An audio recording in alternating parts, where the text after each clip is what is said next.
What's the most expensive process in almost any business process? Most of us know it's really obtaining a new customer. What if there was a way to get new customers, not only get new customers, get them to raise their hand, want to do business with you, but get them to trust you immediately that cost you nothing up front? What if there's a way to actually tap in and have your own distribution channel, your own marketing channel? Well, the marketing and distribution was done by somebody professionally and you didn't have to spend any money up front. Well, while you might be thinking I'm talking about affiliates, and affiliates might provide an aspect of this, we're going to talk today about something called partnership marketing. And the gentleman that I'm going to be introducing you to is a dear friend of mine. His name is Brendon Burchard, and he's a gentleman who really is one of those new money masters because he thinks radically differently than most of the people do, even in the internet marketing space. And I think you're going to find this session to be incredibly valuable, whether you own a traditional business and you're trying to figure out, how do I grow in this marketplace? How do I get those new customers? How do I deepen those relationships? How do I go to scale? Or whether you're somebody who's starting a business from scratch, internet marketer, someone of that nature. So let me start out by welcoming you. Good to see you, my friend. It's an honor to be here. Good. Thanks. Listen, you've had a wild journey. I think your journey is as interesting as your content. You started out at Accenture. I want to give people a little bit of your background first, and then we'll talk about what the differentiation is and this idea of partnership marketing. But how did you get involved in Accenture? I mean, you're still just a kid. You're a young man. Everybody teases you because you look so young. But you're what, 33 now? 33. Tell us a little about your journey on the business side, and then we'll kind of go to your personal side and then talk about what can make a difference. On the business side, I wrote a book in grad school called The Student Leadership Guide. And it was leadership focused, and that kind of gave me a name in the leadership space. And Accenture came through one day and said, hey, we're looking for leadership development consultants. You know this area. Come in and help us with this. You're great at helping leaders communicate better. You know the philosophy really well. You look too young, but I think we can put you to work. Right. So I said, great. So I went in. And we ended up building leadership programs at JCPenney and eBay and Best Buy and Nordstrom and Levi's and Walgreens. And big leadership programs or big merchant account programs. And it helped me understand, like, how does corporate America really work? Right. And it gave me the chops to really understand how business works. Right. And that process was invaluable, especially for a young guy getting to see it. But also, being the age I was while I was seeing that, I didn't have a context for it. So everything that was creative, everyone kept saying, that's so innovative, that's so new. And that's why the customers kept coming and coming and coming. So we went from JCPenney, it was Best Buy, Nordstrom, Levi's, Walgreens, so fast because they said, this kid has new innovative ideas that nobody else has, and he's doing it in a way that's more collaborative than most people. Right. And I've always had that little piece about me. I collaborate more than everybody else does. Wow. I give more than everybody else does. I come with more ideas about how people can succeed than anybody else does, at least the people I'm usually around. Right. And that's helped a lot. Well, also Accenture, I guess you had the privilege at that time of being sent to all those innovation seminars. Yeah. So they sent you all the best, so you have a huge database that no one would have your age normally by any stretch. 46 some different innovation trainings all around the world, and literally from the best guys, the very top people. So I was having mentorship, you know me well enough to say, I always say, I've learned from people. Yeah.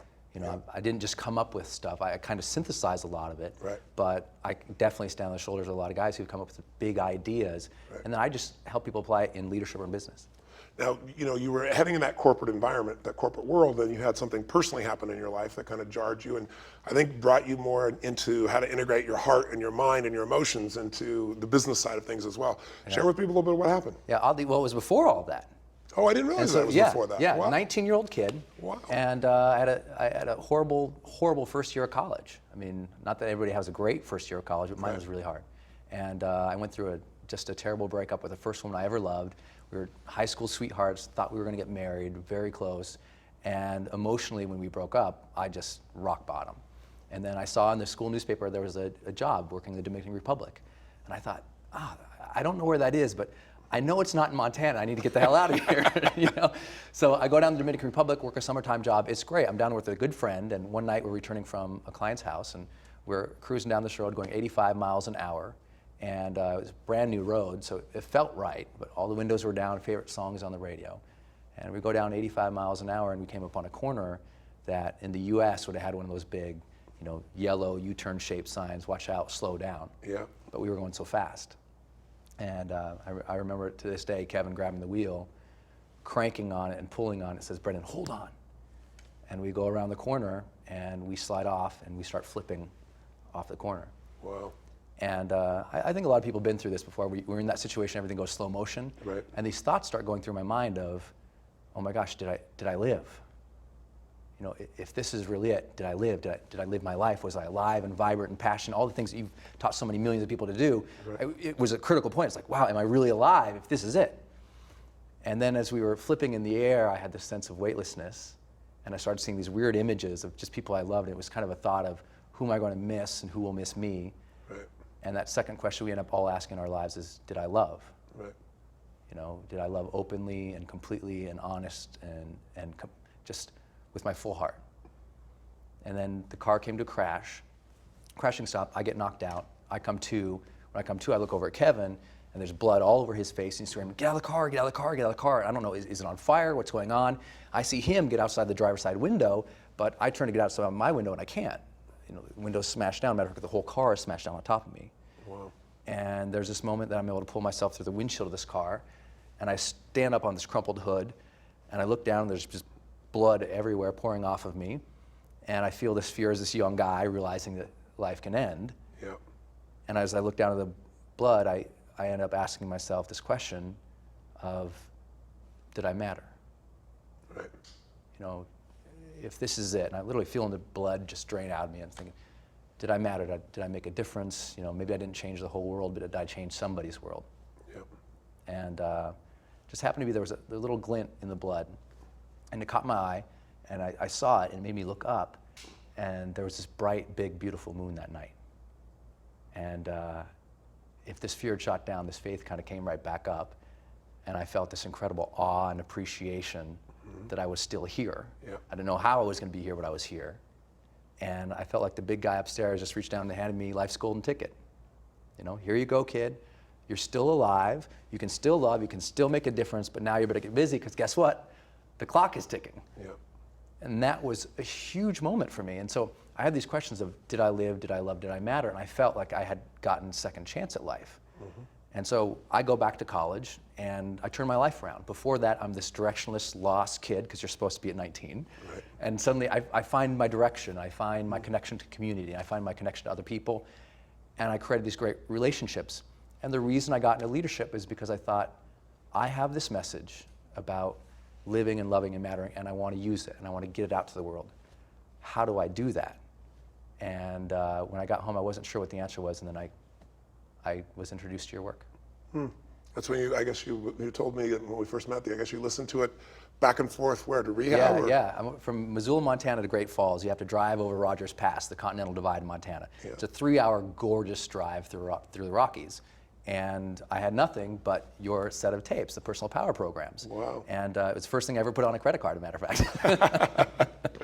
And great. I went and I listened to them every time I go back, over and over and over and over and over again. And it gave me a sense of purpose, yes, but a sense of what to do. I think a lot of people are wondering in their lives, what should they do? Right. And you didn't give me the answer like, take this certain job. It just said, do what you're passionate about, do what you love. And I had this, I want to share this story. So I said, if I'm going to share this story, I need to learn how to communicate better. And because I was a kid from Montana, so I grew up in a cave, essentially, had no ability to really communicate emotion at all. You're the first male role model in my life that really communicated passion and emotion, but at the heart level too. And so it connected me with that, and I thought, I can share like that. Yep. And I need to share like that, just because I felt like that. And so I learned some leadership, I learned some communication, and I got good at both of them in college and in grad school. And because of that, I got the job at Accenture. And then I started working at all these corporations. And in the meantime, because that last question is, did I matter? I've volunteered every day since I've been 19.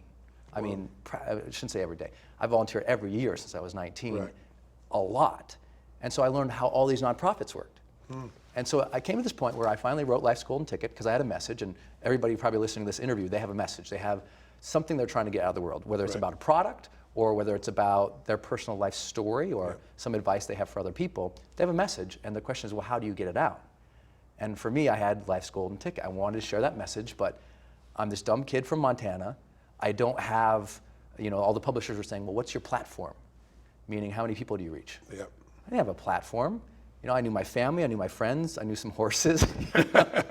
The horses didn't like me. I mean, I didn't have. You're really in bad shape. I had nothing going for me.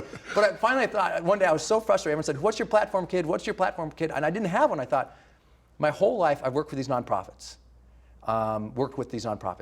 and I've worked with these Fortune 500 companies these last 7 years. If I can just get them to work with me, to partner with me, and to promote my stuff, well, that's a platform, isn't it? And that day, everything shifted.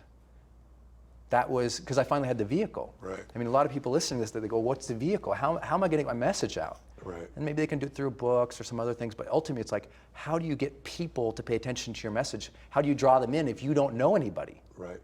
And traditionally, in order to do that, you either have to build a platform, as you said, you have to build something from scratch. You had a great metaphor. I think when we first met, I said, how do you look at partnership marketing different than traditional marketing? And he gave me the example of the railroad. I think it'd be a good metaphor to share with people. Yeah.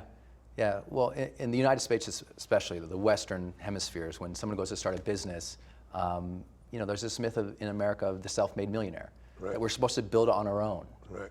We're just supposed to figure this stuff out, start, we're going to be great, everything's going to be awesome, and magically we might, get some work someday. And the metaphor I use is building the train. So imagine building your business is like building a train. Most people, when they go to build their business, they cash out all their money.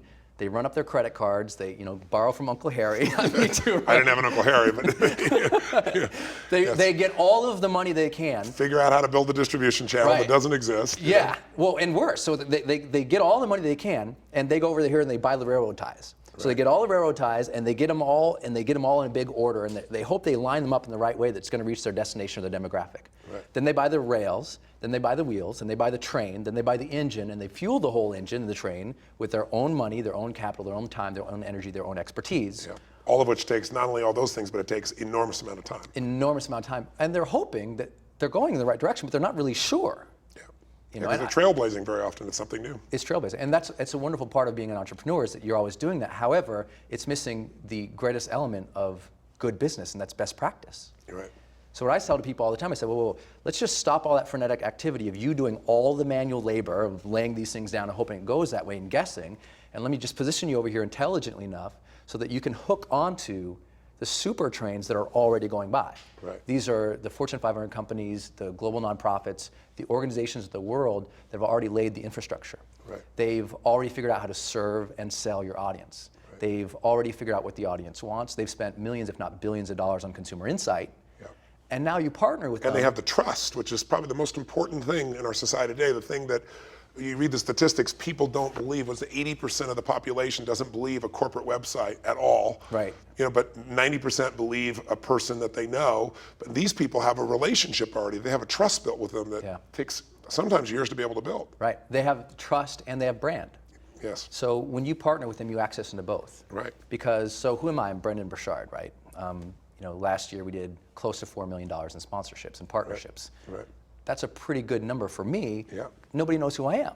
Right. Now, I have celebrity friends who are saying, I'm not even doing that much, and they're working towards it, but why can I do that is a great question. But the benefit that I receive so many times is when I get to say, I've been sponsored by, a Walmart or a Coca-Cola or a Toyota or major companies, you get what I call borrowed credibility. Sure. And that borrowed credibility, that's where the trust comes in. Right. And then you get access. Another metaphor is, a lot of people are building their business, especially in the online world, by what I call drip economics. And that's where they're hoping to get that one new lead, that one new email, and they're doing campaigns to get that one little piece, and they think that's going to make them millionaires overnight. And you know how hard it is to build a list, though you've built larger ones than most anybody in an industry, period. A lot of people really struggle with that. Right. And I call it drip economics because it's kind of like water torture. Right. You're waiting for that next one to come, and you're just like, And my metaphor is these organizations already have these huge customer pools. Right. And when you partner with them, you just take your business pipeline and you plug it in. Right. And it's a different level of working. So let's talk about how you did that to start with when you're brand new. Give us the first project you did it with. Was it your book? Yeah. No, it was before my first book. Before Life's Golden Ticket came out, I had an 18-month period between the time the book was going to come out and by the time I'd written it. So I got the deal with HarperCollins, and they said, okay, we're going to release it 18 months. I'm thinking, what am I going to do with myself for 18 months? Right. And one of my passions is youth, working with youth. And 50% of students in the United States who go to college never graduate. They drop out. And they're dropping out with massive debt, and they're dropping out with massive emotional debt as well because they feel like I'm a failure. Right. Well, we never prepared them to succeed emotionally, socially, academically, and financially. So I said, let's build a program for this. So I have no business in the youth space whatsoever. I've never done anything in it. I mean, I had the book, The Student Leadership Guide, so I had some exposure in there. Sure. But that book hadn't even taken off just yet. So for me, I thought, well, how am I going to do this? And one day I'm sitting down, I'm watching Sony Pictures, and they're advertising this movie, and they're trying to reach, they're clearly marketing to the college demographic. And I thought, I'm trying to reach the college demographic. You know, how could I get in with that younger set? And being young and dumb, nobody had told me that I couldn't just pick up the phone and call Sony Pictures. That's great. So I call everybody. I go through 10 or 12 different gatekeepers and finally get this person on the phone and I say, I've got this college program that I'm creating. I'm going to do it at Walt Disney World Resort and it's going to be awesome and I think we could tie it in with your movie in some way. Right. And they said, okay, let's talk about that. So we end up talking about it. And what's interesting, what guys like me have, and a lot of people who are probably listening to this who maybe they're not huge corporations, what we have is content. Right. What we have is a unique ability to engage an audience or to add some content to their lives or an experience to their lives that improves their lives or in some way is unique. Right. So I had content, and that content was the seminar that I was creating. And they said, gosh, that's awesome. I think our youth would really like that. So what we ended up doing together was we did a sweepstakes together where we gave an all-expense paid trip down to Walt Disney World. And you got to understand, I haven't even got the papers in the mail yet saying this is a real business, right? And so Great. I remember the woman says to me, she says, this is great, we'll do a sweepstakes and we'll run it and we'll put it on our website and everything and could you give 2 all-expense paid trip tickets? And I thought, oh my God, I mean, I'm not even a real business yet. So I got my calculator next to my phone. I punched out the numbers and I remember it was probably about $1,100 for me to give a gift like that. Yeah. And so I say hesitantly to her on the phone, I said, yeah, I think I could do that. And she says, oh great, because we'll run it on our Sony Promotions website and we'll guarantee you get 5 million hits. That's great. Yeah. $1,100 for 5 million hits. You know, Let me think. Yeah, and what it is, I mean, imagine how long it would take me to build a website that would get 5 million hits. Yeah. So we run the sweepstakes, and I can't remember the exact numbers, but it was within 3 days, we had like 64,000 people enter these sweepstakes. Yes. And I got the list. Wow. And it was the exact demographic that I was trying to reach. Wow. And it built that program. Our first one at Disney, I think we had 300, 400 kids Yes. at the very first one. Wow. And then we got sponsored by Wachovia and Sony Pictures and Princeton Review and a bunch of other companies and nonprofits who all came together and said, this is awesome. And then it just grew from there. Yes. But it became, I've now learned a process for it, but when I started, I had no process. I just, I didn't know any better, so I stumbled through, and Right. after 18 months of doing it now, But you got better also at really meeting the needs of the people that are going to sponsor. Because just to go to someone and say, I'm going to sponsor something, it wasn't that big of an audience, right? Like you said, Right. 300, 400, 500 people. Right. It wasn't that big an economic component. But I found interesting when we first talked about this, you talked a little bit about Bed Bath & Beyond and how you got those guys to want to sponsor. Tell that story if you would, because it shows, I think, a very important part of this partnership, which is it's not just going and cold calling and saying, I want you to sponsor me. Right. It's finding a way to meet a need for them in a unique way. They can't get customers Right. in that way. And I thought it was brilliant what you did. So please share that. Yeah, we've switched from a product-driven economy to a service-driven economy. You know, Right. the GDP is no longer GDP, it's really GDS. It's gross domestic services, because services overtook products. And that's just happened this decade, so it's a brand new thing for the economy. Right. And as part of that, if services are really the most important part of the economy, then our question is, well, how do we add experiences to people that they can't get? So my turning point in sponsorships came from a conversation with a woman at Bed Bath & Beyond, where she said to me on the phone, she said, well, we don't sponsor anything. And I said, okay, and right off the bat, it's huge resistance. I remember I'm sitting in a car in a parking lot, and I'm thinking, if I can just get through to this person, this would be huge. And I finally got her on the phone. She says, we don't sponsor anything, we do circulars. If we want to reach lots of people, we can do a circular in a college town. We'll reach thousands of college kids, I mean, like that. I said, that's great, but college kids don't read circulars, and they don't care about an ad. Yeah.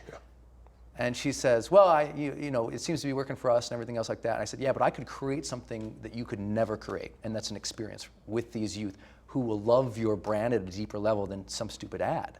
And I made the mistake of saying stupid ad. Sometimes when you're young, and I know you did it on your radio Yes, shows, yeah, you were challenging people, and, Right. and you did it much more purposefully and tactfully than I did.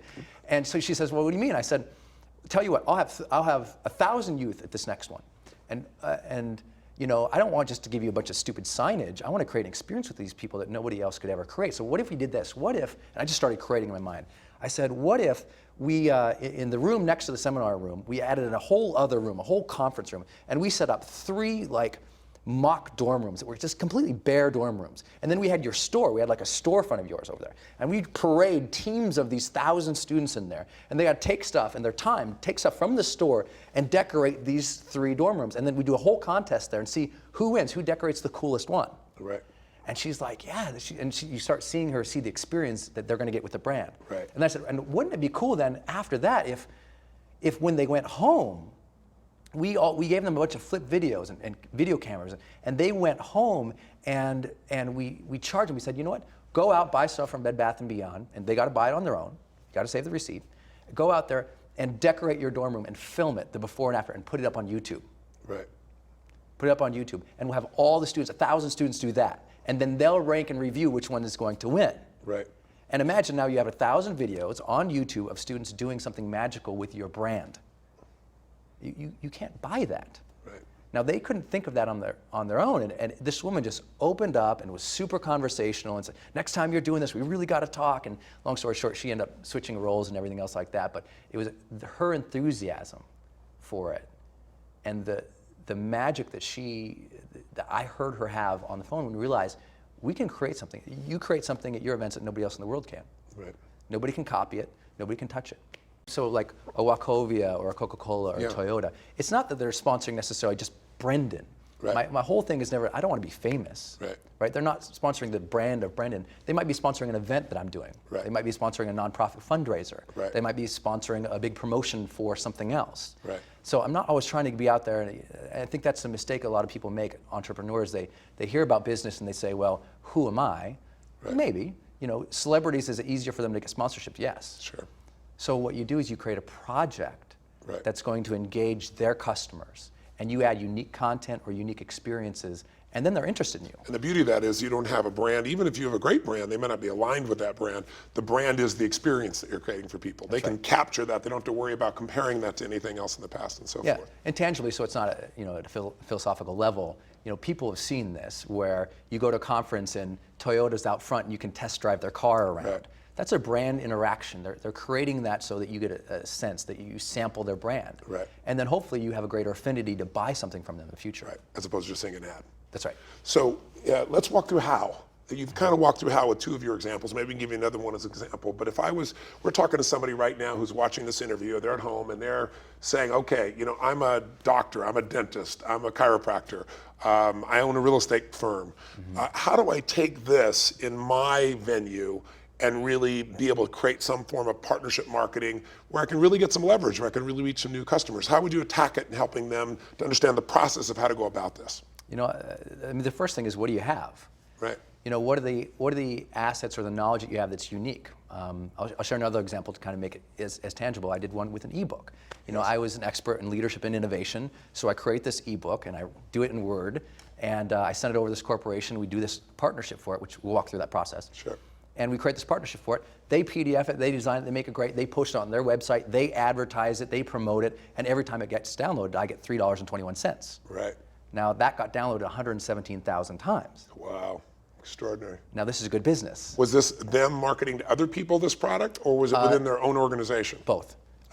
Market internally to their own organization and then out to they have people who go out in the sort of like and a they sales and they have the credibility, so they're That's giving right. you that credibility immediately. Yeah, and so I'm getting the credibility because I wrote it. It's getting downloaded, and now I'm the expert in that market. So I'm getting $50,000 speeches out of nowhere because this thing's getting downloaded by all these clients. People are, my business explodes.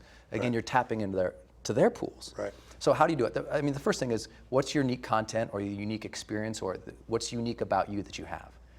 But backing away from that, because I know most people watching this, they say, okay, I know what that is. I'm a chiropractor, I'm an expert at so-and-so. Right. Well, the next question is, who's reaching your audience? Mm-hmm. Who is already reaching your audience? Yeah, your target, your ideal customer too, because most people don't even think about their ideal customer. They think about any type of customer. Yeah. Where's that super train? There's already a super train that's reaching them. Right. Who is it? What organization is already capturing your audience? Got it. That's the magic point. So you find out who's capturing their audience, and then what you have to do is, okay, I know it's this organization. Now your next thing is, well, who is the organization?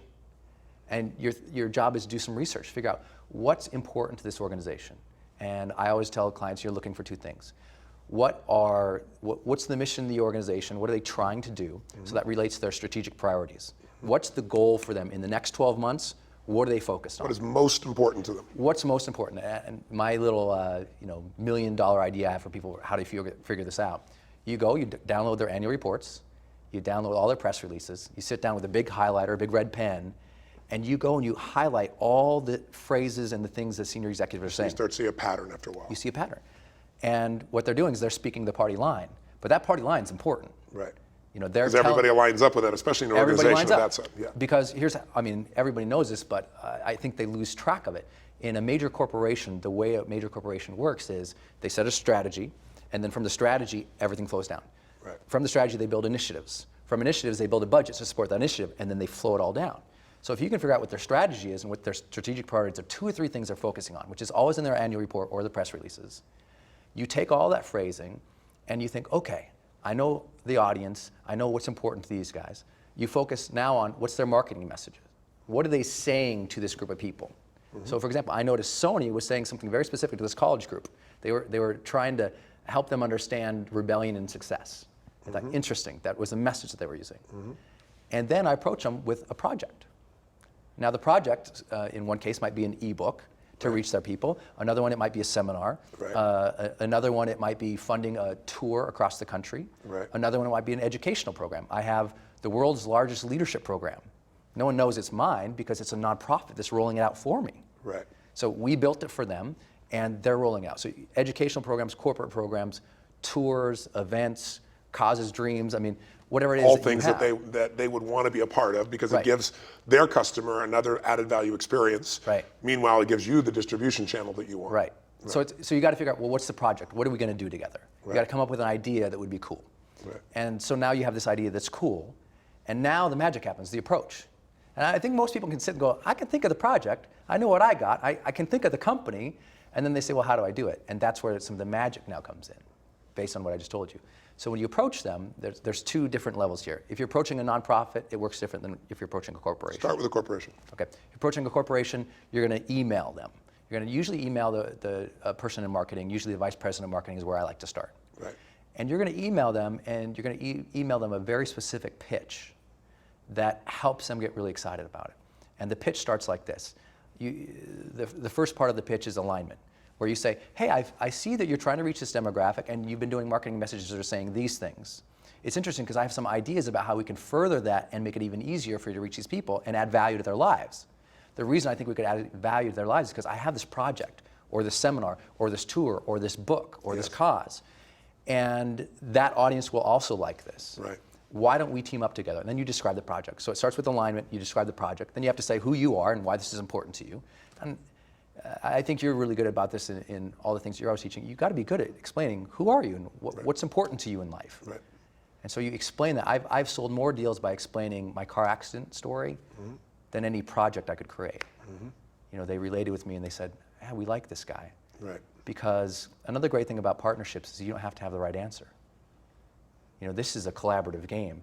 I would never come to you and say, Tony, I would love to do these 2 things with you and only these 2 things. Right. I'm going to say like, hey, Tony. You get in proximity and you start brainstorming. You It's have like, the same hey, outcomes. Yeah, we're kind of reaching similar people. What could we do here?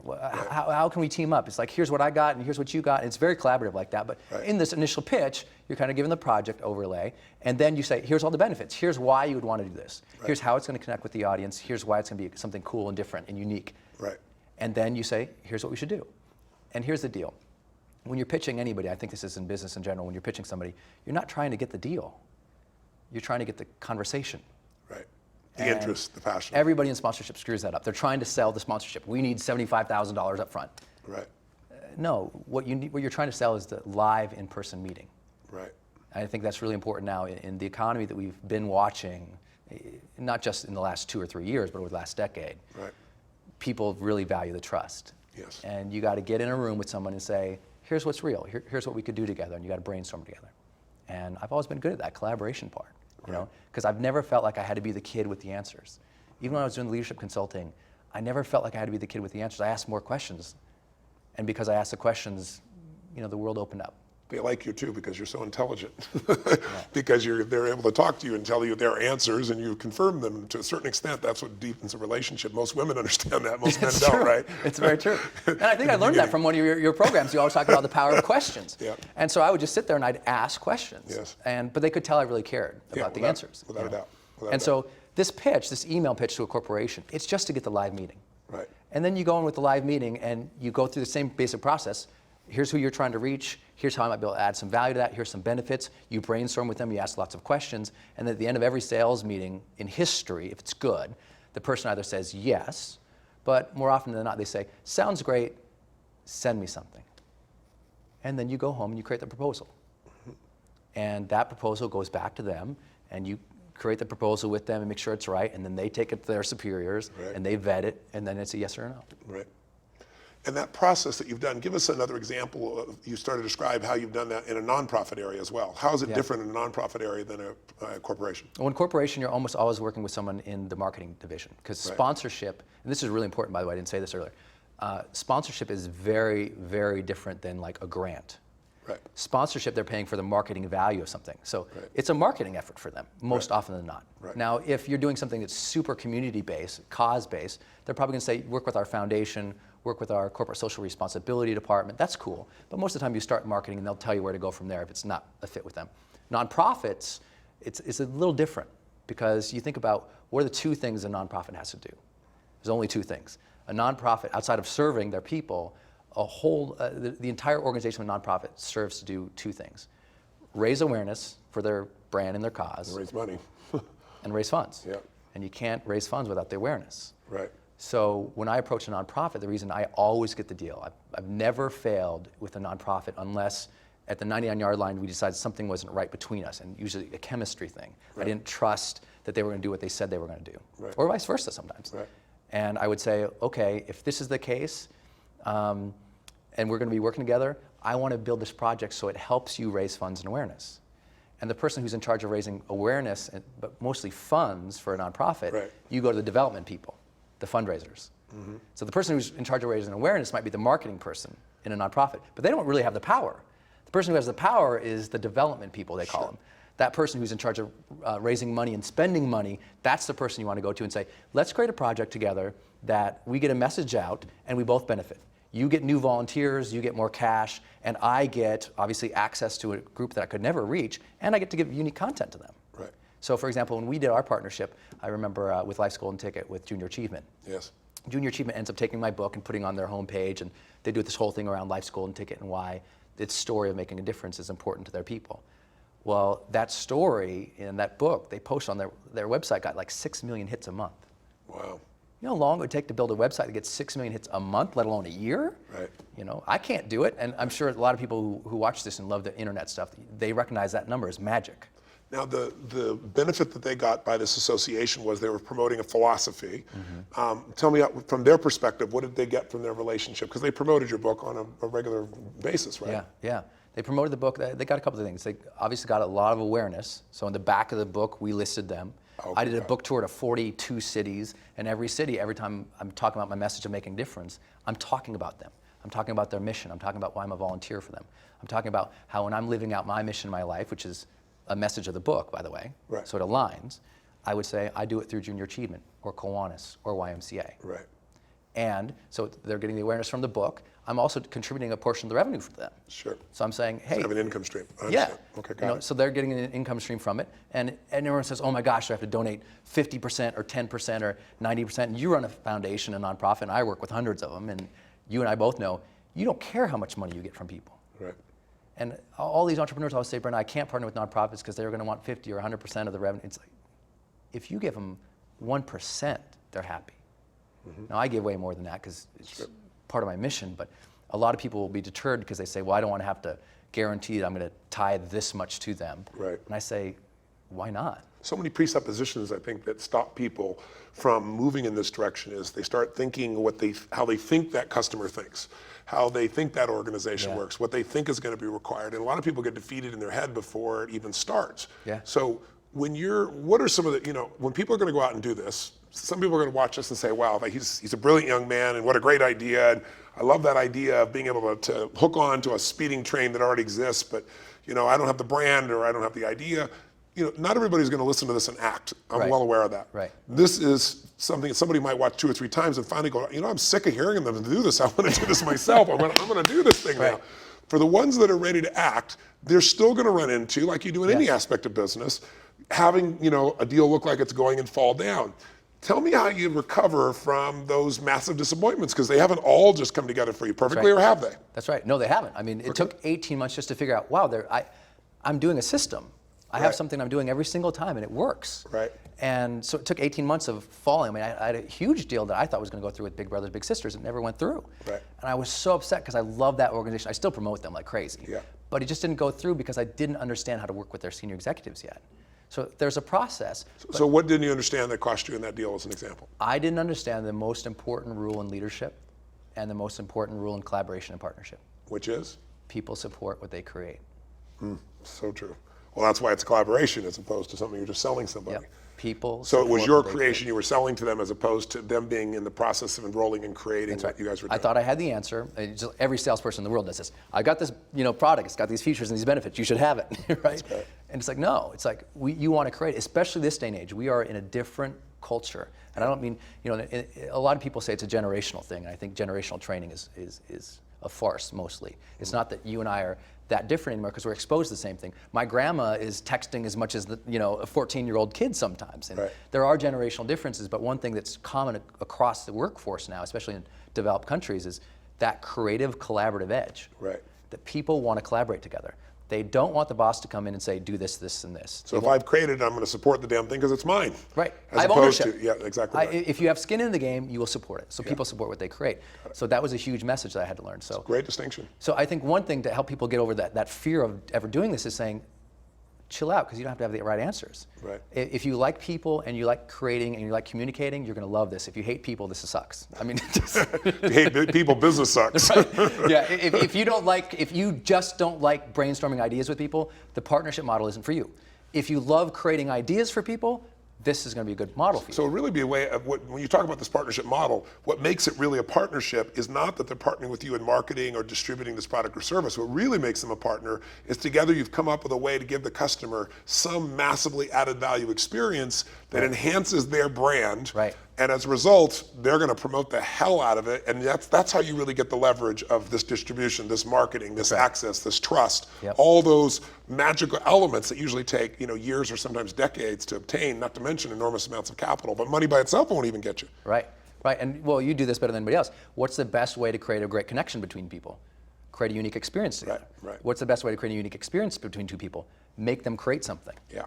Yeah. So my partners, we create stuff. We sit in a room. I mean, when we first met, and I'm going through a couple different ideas, and you're getting lit up, and I'm getting lit up, and we walk out of 3 hours later. Yeah, that's exactly right. Because we're creating something together. Ideas are flying between us, and now there's magic. And now we're going to figure out the way to partner. That's right. But that chemistry that happens in that moment, that's invaluable. And that's what makes the bond in the relationship as well, besides the business side. Right. Tom Dewar is the senior vice president of Junior Achievement. He's been over there 30 years. He raises $300 million a year, he and his team, for I think one of the most important nonprofits in the world, Junior Achievement. They teach kids about entrepreneurship and financial literacy and workforce readiness. Right. So they're engaging youth in a fun and creative way with local business community leaders to understand business. I mean, it's invaluable. Right. And he tells a story of how we created our partnership. I went down, I met him at a conference in San Diego, and we literally met for 15 minutes. And there was it was kind of a cool thing, but it was one of those, he was feeling me out, Right. So I handed him Life's Golden Ticket. I said, man, there's no expectations. Read the book, and if the message of this book aligns with your people, then let's do something. Right. He says, yeah, okay, why don't we meet for tomorrow morning? I'll kind of skim through, and I was like, great. And I didn't take offense that he wasn't super engaged because he didn't know who I was. And you think I look young now. I mean, this is years ago. And so I leave, I show up the next morning, and all of a sudden he's got the senior team sort of there, and he walks up to the table. His eyes are bloodshot. And he tells the story how he went back up to his hotel room with Life's Golden Ticket, and his family was there. So he had to go in the bathroom, and he sat in the bathroom till literally 4 a.m. reading the book. Wow. And he came down and he says, we have a similar heart. Oh, that's wonderful. And the entire thing started from there. Wow. And he says, what's the most important thing? Remember, he does $300 million at this. He's pretty good. He says, when he teaches my people, I have a program called Partnership Seminar. When people come to that, the first thing he says, what's most important in partnerships? He says, chemistry. Right.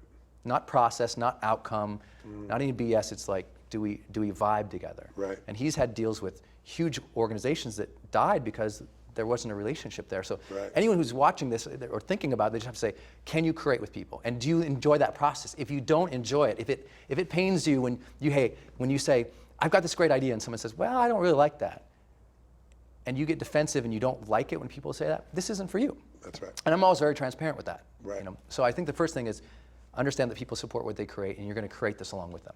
Right.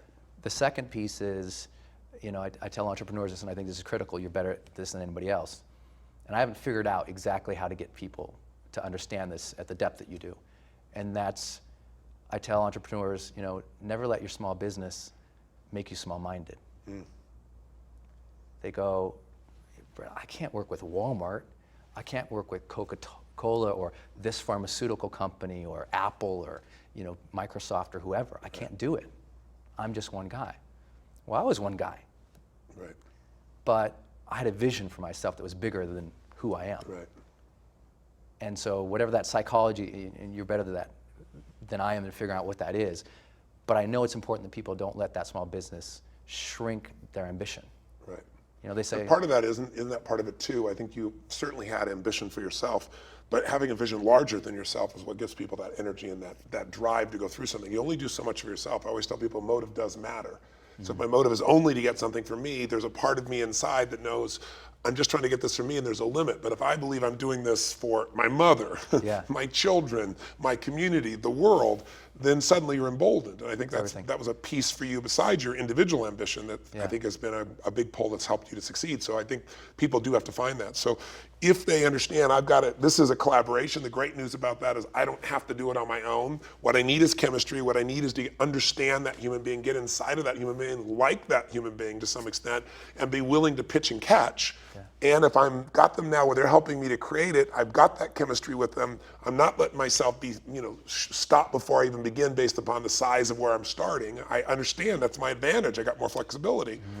What else do I need to know to keep myself, if I've tried that and it's not working, what's the comeback? How do you help people to recover from the fact that they felt like they've done everything right and still come down? Because they're going to face that. You and I both know that. Right. So let's tell them right now. The deal's not going to go through someday. And not only someday, but many of them, correct? Many of the days, it's like David Bach, a friend of ours who wrote The Automatic Millionaire, he has this great thing. He says, one partnership can change your whole life. Right. He's a multi-million-dollar business based on 6 partnerships. Right. And he'll approach 50 to get those 6. Right. And he's, that's fine because he's doing huge deals. Yeah. I'll approach on general about 10 before I'll get a deal. Right. So I'm going to get it turned down. So what do? I go, okay, why did that turn down? And I'll deconstruct it at an analytical level. I'll be like, okay, why did that go that way? And then I'll ask the person, I'm like, well, tell me, what happened there? You ask them directly. Ask them directly. Yeah, as soon as they say no, I'm like, okay, tell me what happened. And so many people say, oh, okay, I'm sorry. And I'll say, no, tell me what happened. And what's interesting is every time someone said no, the conversation after the no ends up being longer than often the original conversations. Yeah. Because I'll just be talking with them and I'll get so much insight for the next one. So the first thing gives is you a principle that makes you more successful for the future, or sometimes it might allow you to even turn the deal around. Yeah, exactly. Yeah, the first thing to do is to learn. Right. To say, okay, what happened, to learn from that. And then the second thing is to realize, so what? Right.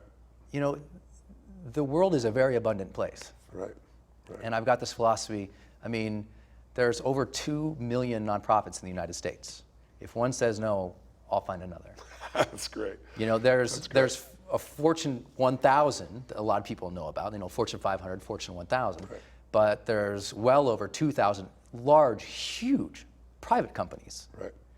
And then, the millions of small businesses around the world. Right. So I'm going to find one that's going to say yes. And the truth is, if someone says no, you should celebrate and go, whew, glad to know that now. Yeah. Every time, I'm really glad to know that now. And after a while, part of how you got good was by going to those 10 and failing in 9 of those 10 because you made distinctions to make you better. And every time you go out there better. So pretty soon the no just means I'm closer to another yes, right? You know, yeah. As much as anything else besides the distinctions. It's that old saying of next, you know, it's going to come, it's going to go. And the main thing is, one, do you believe in your message enough? Right. Here's how I kind of find my way through. You know, for me, I feel like I was given this universal message.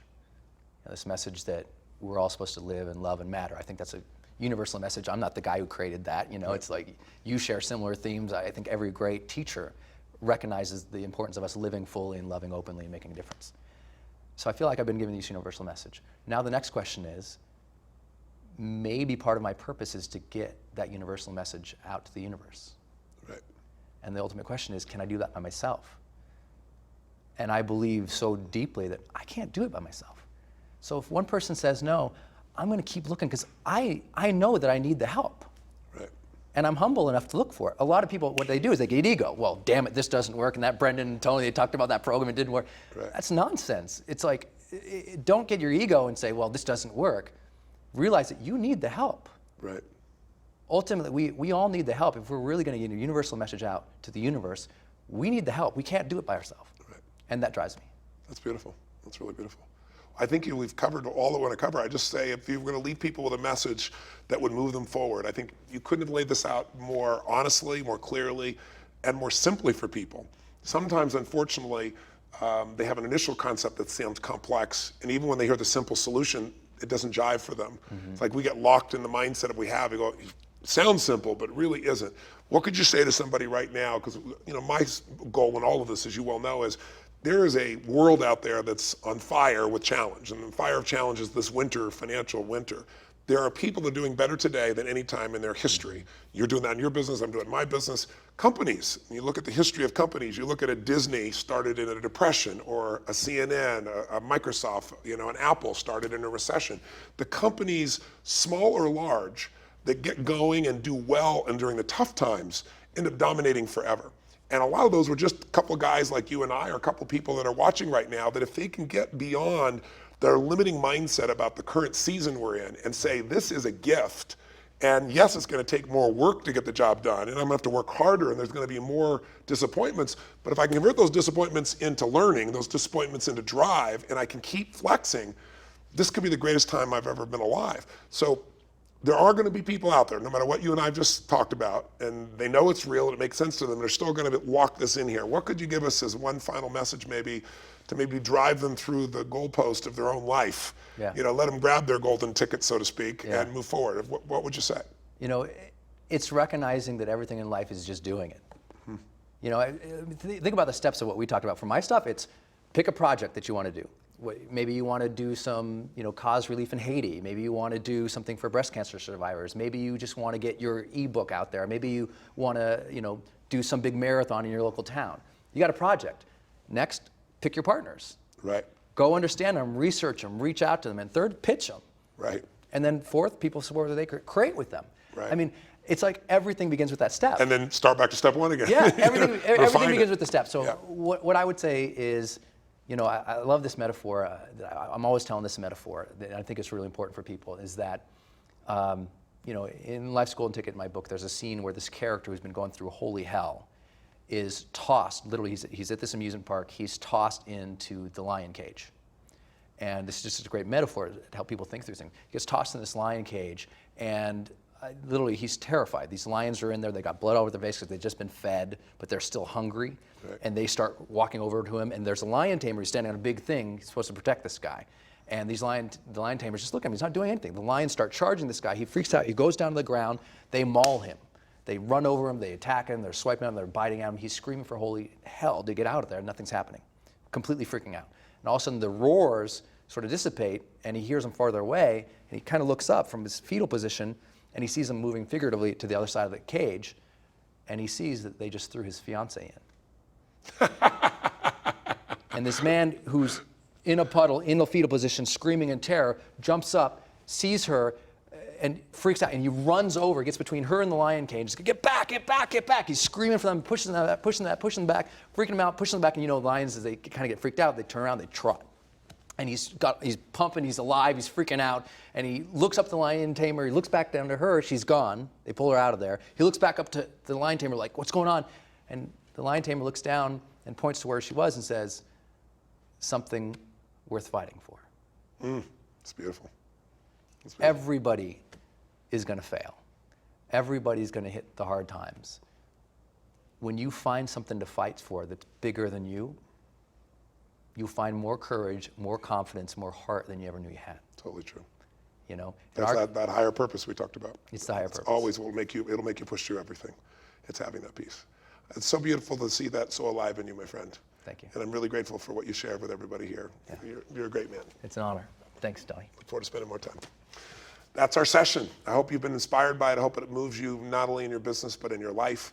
And that you won't just hear about these things. It's so simple, but I will tell you this. Most human beings, I was reading research the other day, once again, in the culture we live in today, 60% of the population has to hear something 3 to 6 times to actually get it. I know you're smarter than to just get it, but to get it inside your body and follow through, this is something probably worth reviewing a few times because it'll get so simple inside yourself after hearing it that you'll find yourself taking that action. But the most important thing that we both believe in is find what it is that you want to serve that's more important than yourself. What is it that will get you going that's more than just you? You still get to win, but something that inspires you, something that's a higher purpose, something you want to serve. That's where the meaning of life is. That's where the fulfillment is. Thanks for joining us again for the New Money Masters. I'll see you next month. It's Tony Robbins and my dear friend, Brendon Burchard.